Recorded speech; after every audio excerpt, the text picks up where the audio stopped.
Đời từ rất lâu rồi trong anh kia hai tiếng yêu thương đã không thể chẳng có ai khi thực hiện có em. Có em.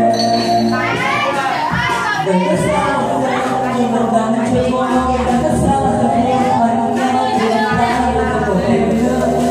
và mùa thu đến anh không còn em nữa. Có lẽ nào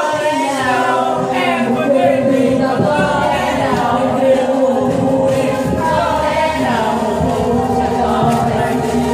trong tâm trí em có lẽ nào em phải ra có lẽ nào quên em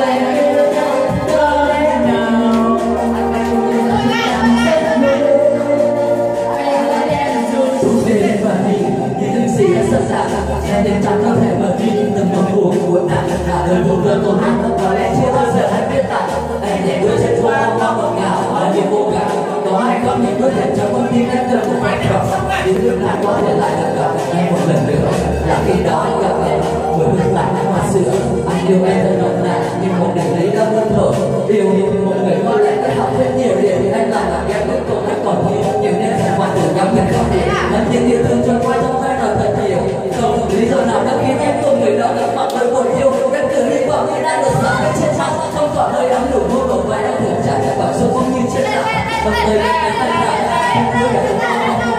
do lại một bao đã do một buổi chiều vừa vào